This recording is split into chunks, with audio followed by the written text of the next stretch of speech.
You've got a performance review coming up, or you're coming up soon on your 1 year mark and you want to negotiate a higher salary. Here's a secret from a COO CEO that they are not going to tell you. Hi, my name is Beverly. I'm a COO and your Chief Empowerment Officer.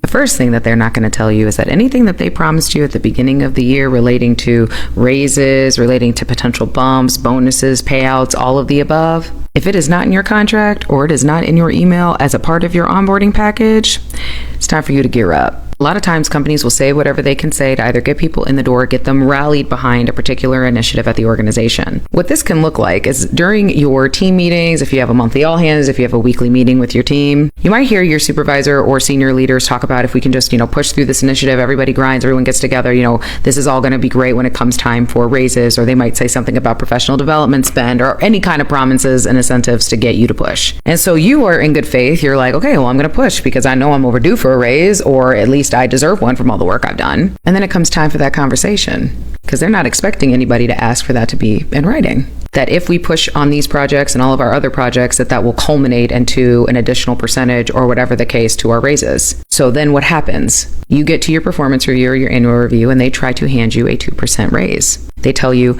well, this is based on business need and this is what we've got right now, but we really want you to know that you're celebrated. And they may even try to spin a professional development roadmap at you, which I've done in the past to make up for the lack of raises. However, I can't tell you how many times when I have done that or when I have had those meetings with folks who have been promised things by other leaders that they're like, wait, but I was told that blank. So if you know it's coming up, but it's not quite yet, I want you to get whatever you can in writing. Email your supervisor and say, hey, I just want to circle back to our conversation that we had earlier in the year about the incentivization relating to XYZ. And then ask them to confirm whether or not that is still viable based off of the business needs at this time. Because either way, you're coming across as hyper proactive because you're saying, hey, this was something that was discussed. You're getting that in writing. But also you are asking them to confirm whether or not the business needs align with that still being on the table. And if they reply to you and say, oh, our business needs are changing all the time, or we're still assessing, we're going to know more as we get closer to that time. Yeah, just prepare yourself. And if you have a good relationship with your supervisor and you think that they're being genuine, then yeah, because there's a lot of times where even in my career, I've had to say like, hey, like I actually will not know because we're expecting certain partnerships or certain this or certain that.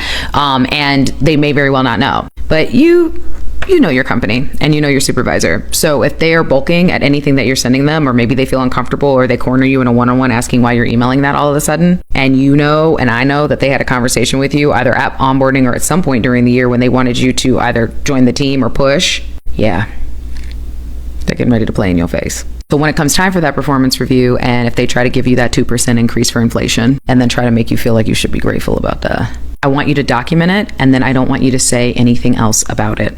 Do not fight it. Do not go complain to HR. Do not come back a month later and ask for another raise. Unless they explicitly state to you that they are trying to grow you professionally or they build a professional development roadmap with you, they are telling you that that's all you're worth to them raise-wise. Regardless of the business case, if you know you've been hauling it for the last several years and that's all you've been getting every time, then that is confirmation that it's time to go. Because you're not going to convince this organization to invest more in you because you're upset that you deserve more. If they believe that you and others will tolerate that 1%, 2%, then they're going to keep giving that 1%, 2%. And they may even try to tell you, well, there's certain caps or there's certain bans or whatever the case relating to your role, which is why it's so important that you are coming to the table with your metrics as to why you are doing the thing that would be deserving of you being at the top of the band, or you are doing things that frankly deserve a promotion. And if you're unsure on how to do that, head to my link in bio to grab the replay of the tracking your own metrics class I did with the community a few weeks ago. Like we got it done in there, okay? So they ain't gonna tell you.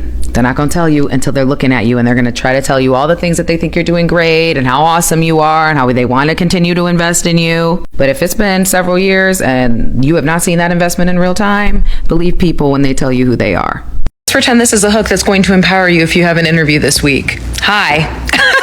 Hi, my name is Beverly. I'm a COO who has been scaling operations for over a decade, and my platform has grown to over 100K in less than 4 months because I am spilling the real tea as to how hiring actually happens behind closed doors. In this series, which you can see below on how to play the corporate game, I have done over 80 videos as to exactly how you can play and win this damn thing. And honestly, get this paper so you can get the hell out and start living your dreams. If you have an interview this week and you've been asking for a sign or support or whatever the case, I've got a couple things that you can utilize. The first resource is free. It's at my link in bio, and it is a worksheet that helps you learn how to research. So if you are looking to research a company, a hiring manager, an organization, it walks you through how to do that. The second resource is titled C-Suite Secrets, because I am literally doing that and realize, you know what?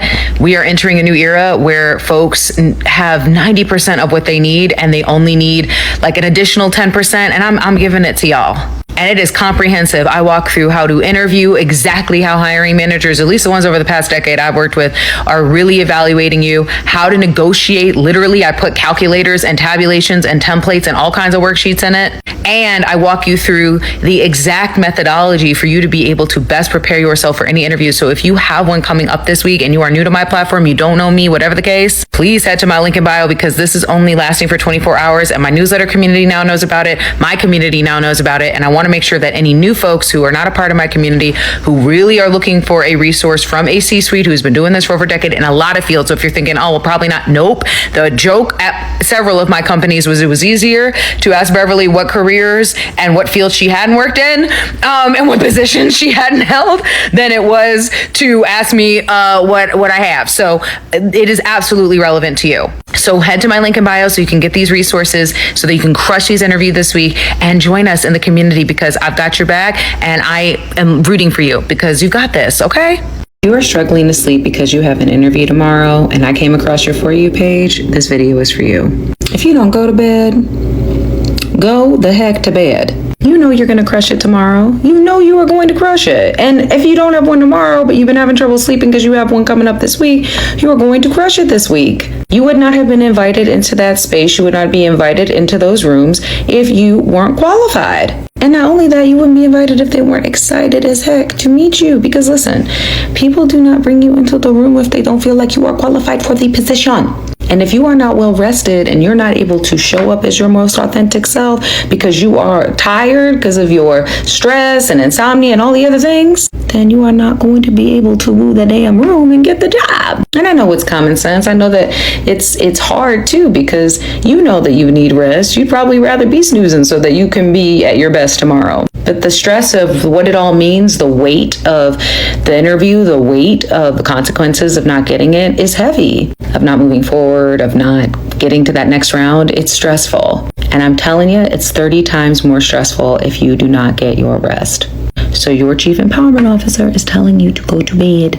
It's time to go to bed now, so that you can have an amazing interview tomorrow or this week, because you're going to